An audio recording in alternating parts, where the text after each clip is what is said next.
बेला भन्ने पीर। बल्ल बल्ल पैसा सैसा मिलायो, खुवायो, काठमाडौँ आयो। घरमा चाहिँ छोराछोरीले बाबा मलाई यो भएन भन्लान् भन्ने पीर, मलाई यो पुगेन भन्लान् भन्ने पीर। कहाँनिर सुख खोज्नु भएको छ? खोइ म त देख्दिनँ। कहाँनिर छ सुख? पीर र चिन्ता बाहेक यो व्यवहारिक जीवनमा केही पनि पाइँदैन पिताजी। त्यसकारण योग शास्त्रम वद मम ज्ञान शास्त्रम सुखकरम कर्म काण्डखिले चात नरमेहम कदाचन। सुख छैन, सुख आत्मा रमणमा छ। पिताजी मलाई गृहस्थी नबनाइ बक्सियोस्, मलाई छोडिदिने बक्सियोस्, म जान्छु भनेर सुखदेव स्वामी पिताजीसँग बिन्ती गर्दाखेरि छोराको माया बिना म एकछिन पनि बस्न सक्दिनँ बाबु, तिम्रो मायामा म मोहित भएँ। अब मलाई छोडेर तिमी नजाऊ, मसँगै बस भन्दाखेरि बाबु छोरा बीच भएको कुराकानीको जो संवाद थियो मैले यहाँलाई पस्केँ। त्यसको पनि एउटा पातमा एउटा सुन्दर बालक दायाँ पाउको बुढी औँला चुस्दै चुस्दै पो नाचेको रहेछ। अनि मनमनै भगवानको मायालाई दण्डवत गर्नुभयो, भगवानको माया स्वरूपको चिन्तन गर्नुभयो। हे भगवती, हे भद्रे, हे कल्याणी, तिम्रो माया त मैले भर्खर बुझेँ, भर्खर जाने। तिम्रो जय होस् भन्दै माताको स्तुति गर्नुभयो।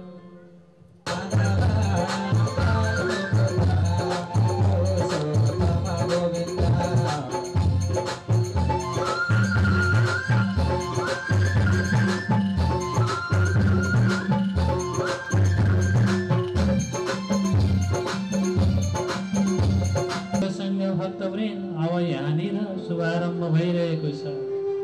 राजा जनक त्यत्तिकै जनक हुनुभएको होइन, त्यत्तिकै मथुरा नरेश हुनुभएको, मिथिला नरेश हुनुभएको होइन। न्यन्तम भोजनासक्तो नोपवास सरस तथा। सुतजी पण्डितजी आफ्ना श्रोताहरूलाई वर्णन गर्दै सुनाउनुहुन्छ। हे ऋषिश्वर हो, सुनिबक्सियोस्। अब राजा जनकको प्रसङ्ग सुनाउँदछु म। राजा जनक किन चाहिँ आज विदेह भएर कहलाउनु भयो, किन चाहिँ उहाँ भगवतमय हुनुभयो, उहाँको दरबारमा कसरी छोरी बनेर सीताको जन्म भयो, कसरी उहाँको ज्वाइँ भगवान श्री रामचन्द्र हुनुभयो। आकाश निर्मल भयो, मेघहरू सुशोभित भएर बहन लागे। सारा देवताहरू भगवान रामको दर्शन गर्न लालायत हुँदै हुँदै आफ्नो आफ्नो नजरको दृष्टि पृथ्वी तलमा अयोध्यामा फ्याँक्न लागे। सारा वन उपवन हराभरा भयो, पोखरीमा जलहरू सुवासित भए, पन्छीहरू कोकिल गानहरू गाउन लागे, पशुहरू रामको स्तुति गर्न लागे। सारा जीवहरू एकाकार भए। भक्तवृन्द, अग्निमा बलिरहेको आगोको ज्वालाहरू प्रज्वलित हुन लाग्यो।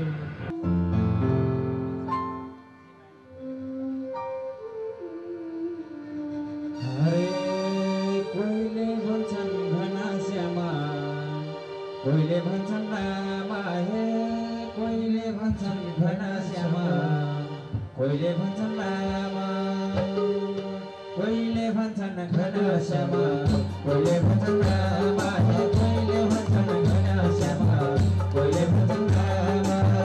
रमणीनि श्यामलिनी प्रभु तिम्रै नाम, रमणीनि श्यामलिनी प्रभु तिम्रै नाम, प्रभु तिम्रै नाम, प्रभु तिम्रै नाम, प्रभु तिम्रै नाम, प्रभु तिम्रै नाम।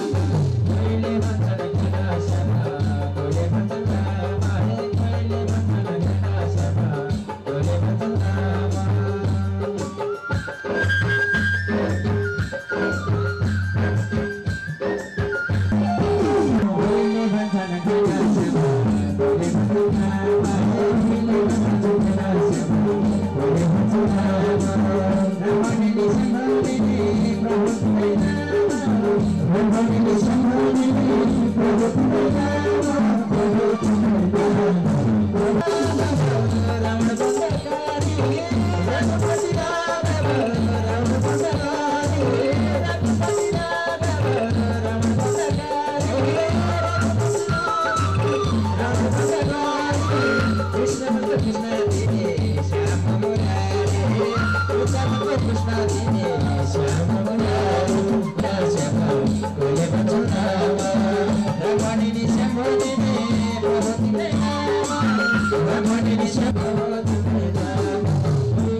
लक्ष्मण भरत अनि शत्रुघ्न बिस्तारै बिस्तारै बिस्तारै अनेक लीलाहरू देखाउँदै देखाउँदै भक्तवृन्द कुमार अवस्थामा प्राप्त भए।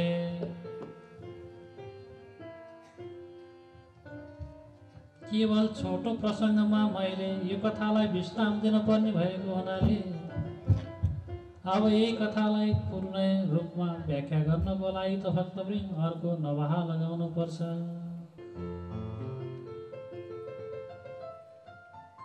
उनीहरू जब कुमार भए सबै ऋषिहरूले थाहा पाए आज दशरथको पुत्र भएर स्वयं राम अवतरित हुनुभएको छ, स्वयं भगवान अवतरित हुनुभएको छ। हामीले यज्ञमा विभिन्न दैत्यहरूबाट दुःख पाउँदै आएका छौँ भने अब जानु पर्यो दशरथसँग भगवान रामलाई मागेर ल्याउनु पर्यो। आजसम्म गुरुहरूले जे माग्नु भएको थियो त्यो नदिएको कुनै रेकर्ड नै छैन। गुरु वाक्यलाई नमानौ पनि भएन, मानौ भर्खरको आफ्नो राजकुमार। जति हेरे पनि आँखामा तृप्ति छैन, जति सँगै राखे पनि कहिले भयो पुग्यो भन्ने छैन। यस्तो प्यारो भगवान रूपी छोरालाई कसरी दिएर पठाऊ। अवाक हुनुभयो, गला रोकियो, कसरी नाइ भनौँ कसरी हुन्छ भनौँ। एकदमै चिन्ता गर्दै गर्दै अत्यन्त दुःख मान्दै जब अवाक हुनुभएको थियो विश्वामित्रले एकान्तमा लगेर सम्झाउनु भयो, राजन पीर नगर्नुहोस्, हजुरको छोरा छोरा होइनन्, उनी त साक्षात् लक्ष्मीका पति भगवान विष्णु हुन्। विष्णुको अंश लिएर नै राम भएर आएका हुन्। पृथ्वीको भूभार हर्नको लागि, हामी सबैको कल्याणको लागि उनको अवतरित भएको हो। राजन शोक नगर्नुहोस्, हजुरको पुत्रलाई हामीलाई दिँदाखेरि हजुरलाई केही पनि फरक पर्दैन, दिनुहोस्। भोलि गर्दै गर्दै जसरी शुक्र पक्षकी चन्द्रमा हुर्किन्थिन् बढ्दथिन् त्यसै गरी नै उनी हुर्किँदै गइन्, बढ्दै गइन्। राजा जनकको दरबार सुशोभित भयो कन्या रत्नले। 16 श्रृङ्गार 32 लक्ष्य अनि 64 कलाले परिपूर्ण भएकी सीताको उपस्थिति जब दरबारमा भयो त्यहाँको वर्णन गरेर, त्यहाँको सौन्दर्यताको अनुभव गरेर कोही पनि नथाक्ने भए, कसैलाई पनि तृप्ति नहुने भयो। यतातिर स्वयं भगवान विष्णुका अंशको जन्म, उतापट्टि स्वयं लक्ष्मीको अंश बनेर सीताजीको आगमन। जब हुर्किन बढिन् जनकपुर दरबारमा राजा जनकको साथ सीताको दिनचर्या जब बढ्दै गयो त्यही बेलामा धनुष यज्ञको एउटा प्रतिज्ञा भयो। सीता उनैको पत्नी हुने छिन्, उद्घोष भयो। सारा रावण आदि गरेका देवताहरू दैत्यहरू आए, देवताहरूको त कुरै भएन। धनुष यज्ञको लागि गर्नुपर्ने सबै क्राइटेरियाहरू पुरा गरियो। यतापट्टि यज्ञहरू चल्दै गएको थियो विश्वामित्रमा। विश्वामित्रको यज्ञ निर्विघ्न साथ चलिसकेपछि विश्वामित्रले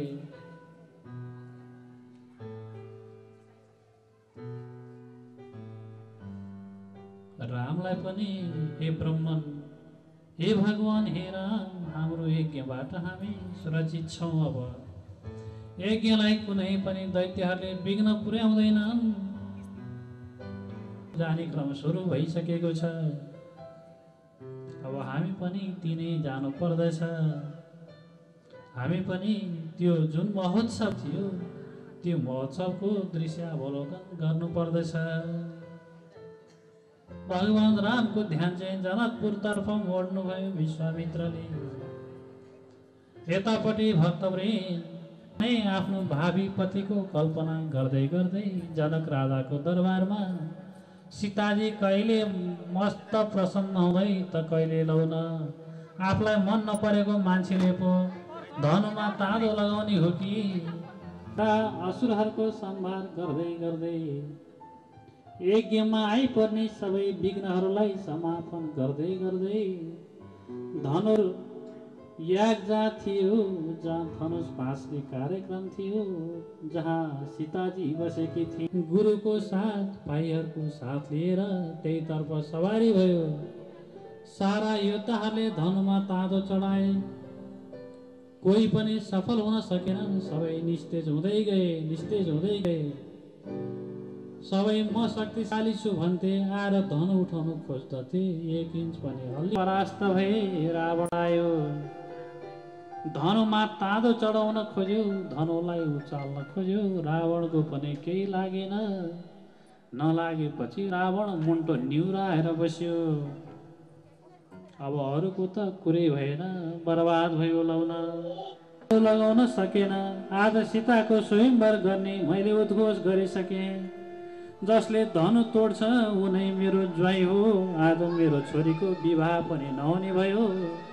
त्यो काम मैले नै पुरा गर्नुपर्छ होला भन्दै भगवान राम पनि धनुषमा साथमा लिँदै भाइलाई पनि साथमा लिएर जानु पर्यो। धनु कस्तो रहेछ हेर्नु पर्यो। सक्यो भने सीतालाई स्वयंवर पनि गर्नु पर्यो भन्दै भगवान राम चाहिँ सरासर जनक राजाको दरबारमा भक्तवृन्द सवारी हुन्छ।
हाम्रो यज्ञमा नै भगवान रामको पनि सवारी भएछ।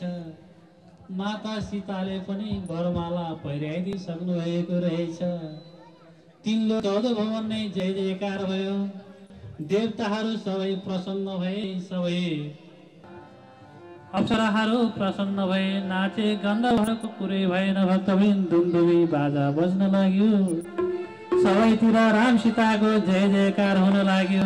त्यस्तै गरी सीता अनि जनक पिताजीलाई साथमा राख्दै एकैछिन नृत्यको मजा लियौँ। अनि त्यसपछि हामी आरतीतर्फ अगाडि बढौँला।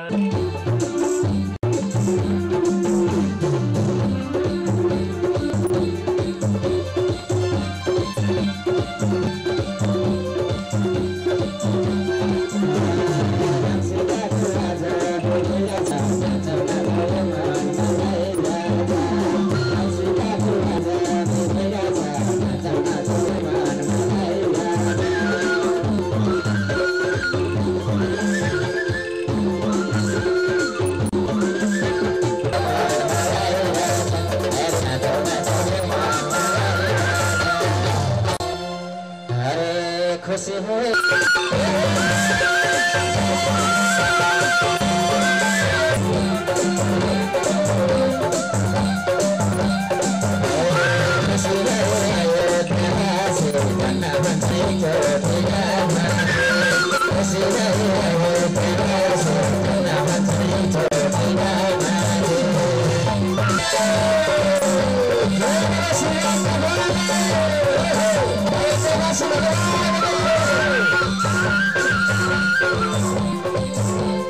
रामले जन्मले कदम फुलाले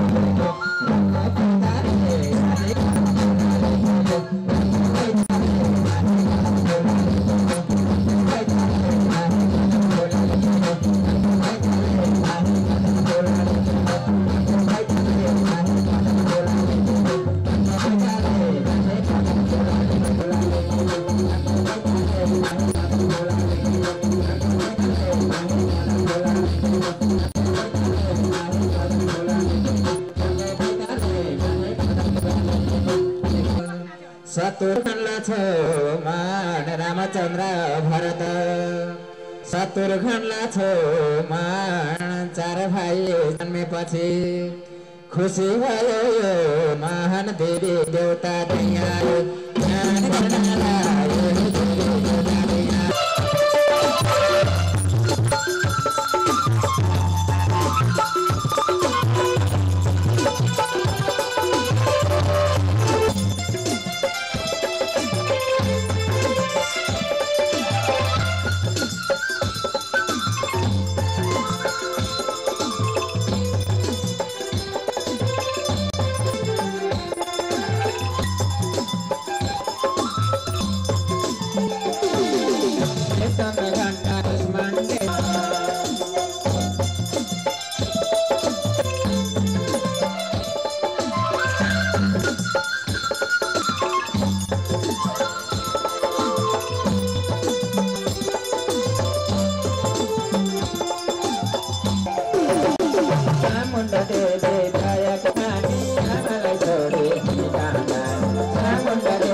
छु